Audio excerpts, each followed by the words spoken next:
What's up again, everybody? Let's take a look at another community combo submission. This was submitted by Ken, and Ken said, hey, check out the interaction between like something like Red Hood, specifically the common one that gets +1 attack for each other attacking character die, as well as Spider-Man War of the Heart. Now, you may have actually messed around with this combo before. It's a pretty popular combo, but honestly, I've actually never built a team around it or never tried it out myself. So I thought, you know, why not let it fly? Let's go ahead and give it a shot.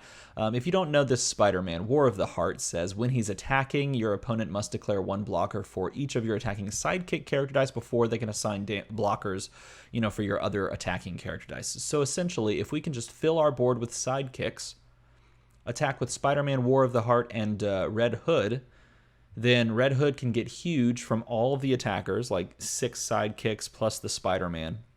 Red Hood's like giant. And then, you know, he goes through for unblockable damage. So how would you build a team around this? Well, first of all, you want to get sidekicks, right? Because both of these cards need sidekicks to work. So things that get sidekicks. Here's some sidekick maker things. Oh, you know, the fun one. This is basic actions. Oh, you know, he actually suggested, what was that one card? He also suggested call to action. Now this is a Golden Age card, so if you wanted to make this a Golden Age team, you could run this, and then you could play this on your Red Hood, Jason Todd, you know, and give it +3 attack. You could do that, but if we're already kind of like going for broke, trying to get a bunch of stuff going, maybe we don't need that. Plus, it'd be kind of cool to make it, you know, what's the word? Make it modern. So we can uncheck that. Oh, the new Lita. Did I put her on another team recently? I can't remember. This is just so cool. This just makes so much sense. Okay, now the problem with this though, so Lita fan favorite is going to allow you to just make sidekicks constantly, which is bonkers, which is amazing. I love that. Okay, but the problem with this Lita is that she's 4, and that this Spider-Man's 4, and that this Red Hood is 3. So we need to think about how we can make all of these cheaper. One way we could do that is with Yawning Portal. I wonder if there's another way. We're going to have a bunch of sidekicks. There's the there's the Sacrifice character die global on the Rock, right? To reduce the cost of my next purchase by 2. We could do this. I mean, if we're going to play a Rock, we might as well play, like, I don't know, the double Intimidate one. Yeah. Oh, I clicked the wrong thing. Then where's the double Intimidate one? Oh, I already put him on the team. Whoops. Okay, there it is. We could play this, you know, like use the mask to make Red Hood cost 1, but we have to sacrifice a sidekick. Sacrifice is so much worse. This global used to be on Blue Eyes White Dragon, and it was pay a bolt, KO a sidekick, or KO a character die, I should say, and then reduce the purchase cost by 2, which is absolutely insane, which is why that card is in the Dice Masters Hall of Fame. I guess I should say like the DM Armada Dice Masters Hall of Fame. That card was super good. This is not nearly as good because sacrificing puts it out of play and then into the used pile, which is frustrating. That's one way we could do it to get it cheaper. The other way that we did on that last team that we used was, what was that girl's name? Why did I just blank on her name? I'll just scroll down until I find her. Wasn't Trish, Becky Lynch. Becky Lynch Preps, that's pretty good. Why am I blanking on her? She's at the bottom. Sasha Banks. Why did I not remember? We could do Sasha Banks. It's a win-fielded effect. It means you have to invest in more characters. I don't know. It doesn't seem super great for this. We've got a bunch of low cost. Oh, no, not a bunch. We have like this weird, odd mid-range thing where like 4 is like just kind of uncomfortable. Maybe it is just good to do Yawning Portal. No, I don't want to do it. I want to do something different. I say that and I'm about to just add it anyway because it's just it's so good.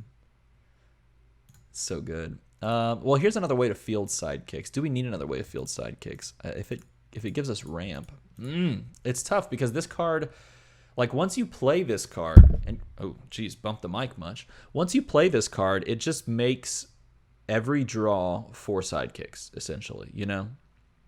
If you want it to be. Which is so cool. It's just so different. You don't ever see that effect. I think we have to do it, okay? I think we have to do Yawning Portal. And the reason, I'm sorry everyone that doesn't want to see this card anymore, but I don't care because I'm doing it. The reason is when you play this, it makes the 1 and the 2 fielding cost on this like free, and then it makes the 1 and the 1 fielding cost free, and it makes the 1 and the 2 fielding cost free. And I think that's super important. Super important. Whenever you run Yawning Portal, you should always consider running Supreme Intelligence, right? Because then you can Supreme Intelligence the Yawning Portal over. You know, like a more traditional way of doing this whole thing would be to have Resurrection, and you know, you buy Red Hood on turn 1, and then buy Spider-Man on turn 2, or sorry, the other way around. Going second, buy Spider-Man, and then buy Red Hood on turn 2, and then resurrect them both into the bag. Like, that's one way to do it. You obviously using like another global to make that even, but I don't know. Maybe you just like lead it. Here's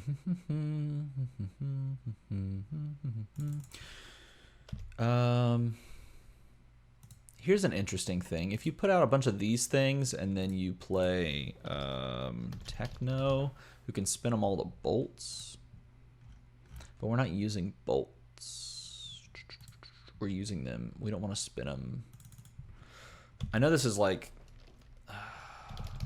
this feels wrong just because we're giving our opponent so much to do. But playing Intellect Devourer, it's going to pay 0. Look, it's fixed on here. Oh, Truby, you're the best. Pay 0. Once during your turn, you may spin one of your active NPC character dice to an energy phase, move it to the reserve pool. He fixed it. So good. If we're going to play one of these, we might as well play the 4-drop one. So then we can make a bunch of sidekicks, but if we need energy, we can fix it to anything. So we could buy a Red Hood, we could buy a Spider-Man, put it in the bag. So your line here might be like Yawning Portal, prep Yawning Portal, buy a Lita with the Yawning Portal, put it in the bag, play the Lita, and then next time Yawning Portal comes back around, you can field like some sidekicks, like 2 sidekicks, and then Intellect Devour one of them down, and buy Red Hoods, that sort of stuff. See, that seems workable.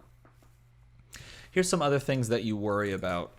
You worry about pushback globals, so you need something that stops that from happening. You could play a couple of things. You could play Wonder Woman, because just the 4-cost Wonder Woman that prevents global abilities. Oh, it's not loading. There it is. You can play this. It also stops them from like pinging things off, right?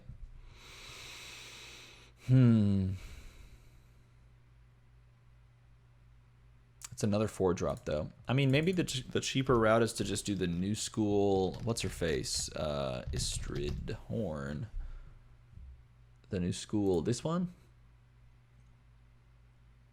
Or we can go even more new school. Let's put that down. But even more interesting is the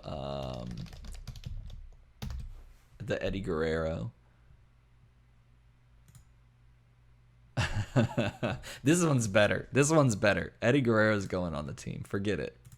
Now, the reason this one's so good, it's a 2-cost bolt, so it works great with Yawning Portal. He's got fielding costs that you don't want to pay, so you just use Yawning Portal. And he's a win attacks ability, so he works kind of nicely with Red Hood because you plan on attacking with him, everything anyway. And then it takes all their energy, so they can't use globals, which is awesome. So you just they just have to like hope. Now, I guess the danger to this is if they bring like Magic Missile and they ping him out, then it's a problem. Or if they have any effect that does 1, before he attacks, I guess that's a problem a little bit. This is a very low defense kind of strategy. So if they have ping globals or things like that, you kind of have to worry about it. But I don't care because I'm going to do it anyway. Because that's a cool little combo. You want a lot of Red Hoods. What else? What else?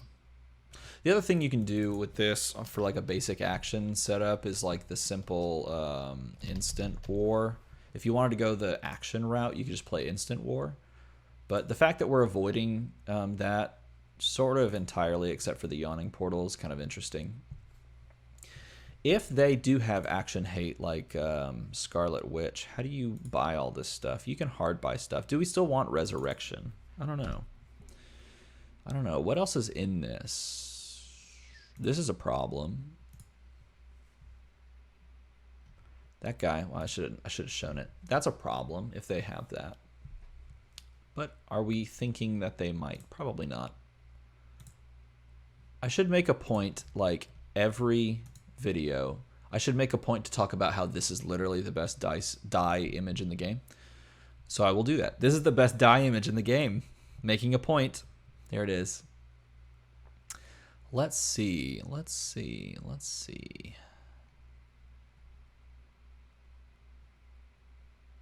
Huh.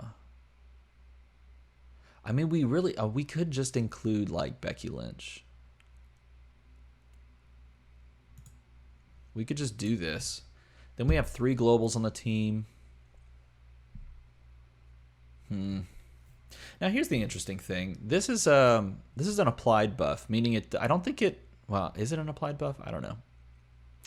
Nevertheless, I'm pretty sure that if we attack with this, it looks at it and counts, and it doesn't change. Like if they somehow removed the attacking character, this wouldn't lower. I don't believe.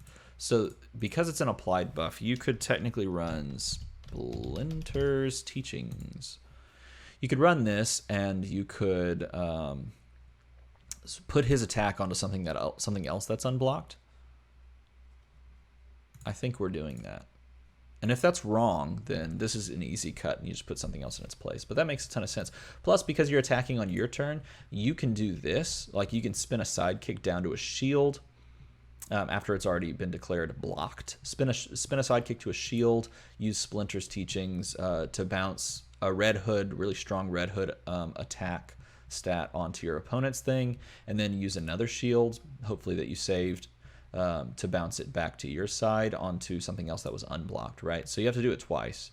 The global says pay a shield, swap the attack of something you control with something else they control, and then you do the same thing. Swap it from them to you onto something unblocked, generally. It's a really cool little trick, and the nice thing with Eddie Guerrero is that you can't do anything about it.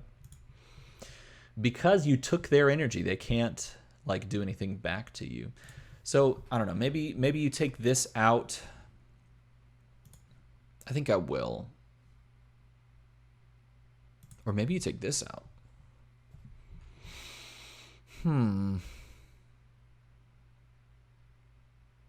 One of these needs to go in favor of something that prevents them from using Madame Mask. Because if they have Madame, I mean, maybe they don't run Madame Mask. Oh no, what's the it's the not Madame Mask. It's the Wonder Woman, the other Wonder Woman, the one people do run. This one, if they have this, which is possible, then you're basically just shut down because everything you have going for you is a win attacks ability. So you need a way. This is like a hard counter. So you kind of need like, let's just drop that one. We'll keep Becky Lynch. Actually, this provides more utility for our opponent. So let's not keep that. Let's just do Supreme Intelligence instead. And then after you do Supreme Intelligence, I like Assimilated Hive Mind because it's the funniest or best subtitle. They all do the same thing, so who cares? And then after you do that, you need something like a blanker, or a removal of some sort. I mean, technically, we could just go crazy and we could just play Bobby Heenan, right? This would be a really good one. Like, this would be a really cool one to add onto the team if we cut something. But I don't think we can, because if we cut it, we need some way to deal with that. That's a straight up hard counter. Like that would be the casual version. If you're not expecting someone to run Wonder Woman, you'd play that Bobby Heenan because you'd just win, right? But if you don't have that, then you just need to run like Gazer and just call it a day, right? Just run the Intimidate version of Gazer. And then all of this is on your own turn. There's no control for your opponent's turn, which is dangerous. It is very dangerous. But you do have some good purchases here. You've got low drops that if you have to play more traditionally, you can do so. You do have a source of shields. Maybe you do just run Resurrection. I don't know. Resurrection, just to call it a day and call it even, easy, whatever you want to say. You could swap this out for something else, though. Maybe like a Pump Global. You don't have a like sort of a fixer. I mean, the only way you fix your bag is with Yawning Portal and with Supreme Intelligence, right? So, yeah, I don't know. This prevents global usage from your opponent. This prevents like the hard counter scenario. You want to get this out so you can just get a bunch of sidekicks so that your sidekicks are forced to be blocked. I don't know, that's not a good way to say that, but you get the picture. And then your Red Hood just goes through for massive amounts of damage. And you can buy a lot of Red Hoods because you have Yawning Portal. So that's an interesting little combo. And then you can do some tricky things that your opponent can't do as long as you're playing Eddie Guerrero because they don't have the energy. Swapping his big attack onto your opponent's stuff and then swapping it back onto your unblocked version of Red Hood or whoever you have unblocked to do just massive amounts of damage. Technically, your Supreme Intelligence here also can hit your Eddie Guerrero and your Gazer, which is pretty cool. So if you push with the Gazer and then it goes through unblocked, like it probably will, then you can prep over your Gazer afterwards if you save 2 energy. Yeah, I like this. If you wanted to swap out like Resurrection, you could put on like oh man, what's the +1 there? Like a Haymaker kind of a thing.